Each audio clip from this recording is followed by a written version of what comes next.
So really, I'm looking for your feedback on this sort of readout. Like, tell me something you learned. Anybody? What made me call it, folks? That's no fun at all.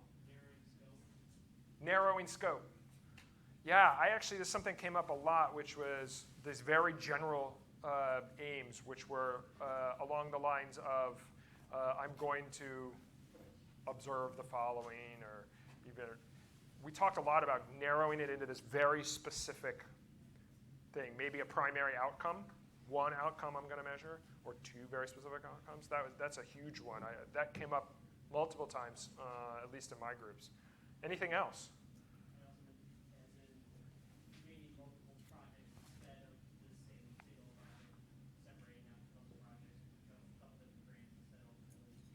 Yeah, a great technique, and also great fodder for having, very few of us can get the job done with one grant, meaning keeping research programs up and alive with only one grant. It's not enough. It just doesn't pay the bills. And so the beauty of that is usually we think bigger than really what they'll fund. And taking your grant and splitting it into pieces and setting them off and trying to get them. Now, we talked a little bit about the impact statement. Sort of goes along those lines that some grants feed into the next one, right? And so we broke them up and then said, well, this data was necessary to get to this next one. And the impact of this first grant is to provide the information necessary for the next one.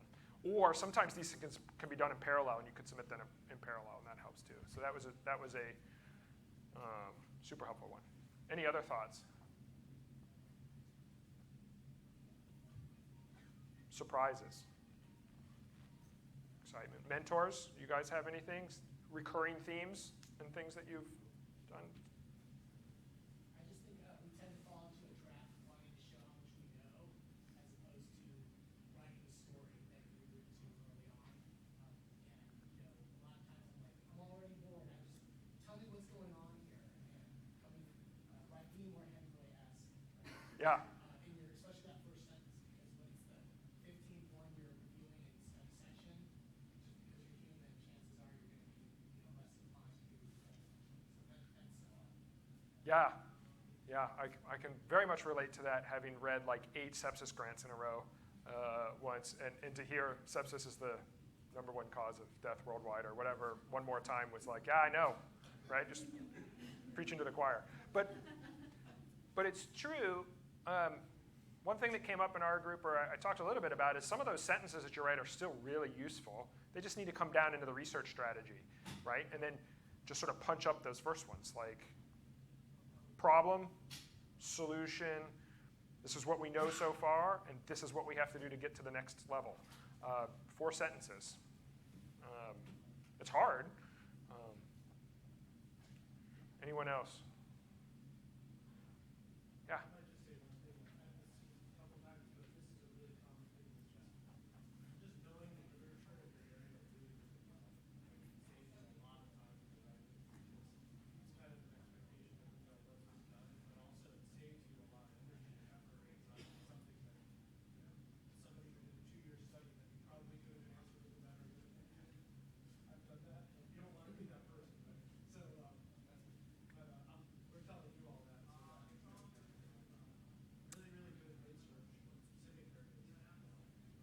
Yeah, it's a really good point. There are 2 words that come up in the review, rigor and rationale. Those really speak to knowing everything that's been done before you so that you fit into that space. And so you are building this on the rigor of the data that came before you. And if you missed that, they're going to say, wow, they didn't do a rigorous background search, and that's already been done. Or you're building this on weak data. So those are big parts of the review. In fact, I believe the last time I was in study section that the SRO specifically said, comment on rigor and rationale in your review. I also think keeping in mind the audience, and it's hard to do early on, but keeping in mind the audience you've written your specific aims page is really important. If you were writing a case report for like Twitter versus the Atlantic versus the New York Times, you would approach those differently. The same thing's true about your specific aims. If you're writing it for a KL2 or a K23, one of my other mentors told me, no one expects you to cure cancer with your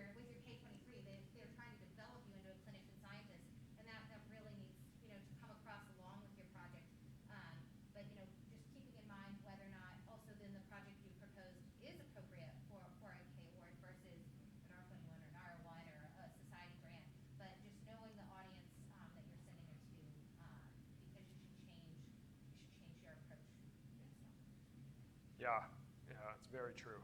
Understand that there are very few emergency doctors on study sections, unfortunately.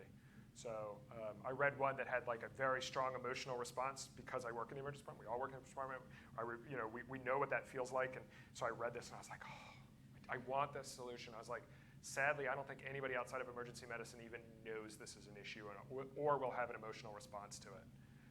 So, so knowing your audience, like if it's going to SAEMF or EMF, yeah, right there, everyone's going to be just like, oh God, yeah, I want to fund that, right? But it's, if it shows up in a cardiologist's desk, he's going to go like, I don't know, is that really a thing?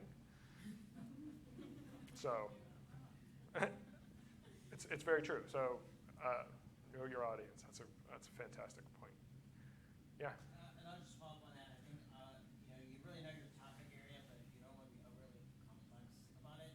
So like I'll have my stylist read the grant. Your someone outside of medicine should be able to read it and get the basic concept. They may not understand the whole thing, but they get the basic problem and they get the solution that you're proposing. If they can't do that, then there's probably someone on the study section who's not going to get it either. Yeah, we always say the study section is full of very intelligent people, but they may not be an expert in your field. So you got to speak to a much broader audience than you think. Any other comments? I don't want to keep us too much longer because I'm holding you up from lunch. So how about we? We actually have some more time. So I Oh. read all of your specific aim page. I'm actually a reviewer myself for SAEM. And something that's Dr. VanEpps said, that emotional response. So when reviewers are reviewing your stuff for your study, they've read so many other studies already, so they're bored. You have to get the reviewer's attention.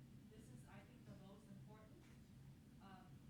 One of you did a study on fall, geriatric fall. He said, my father actually fell.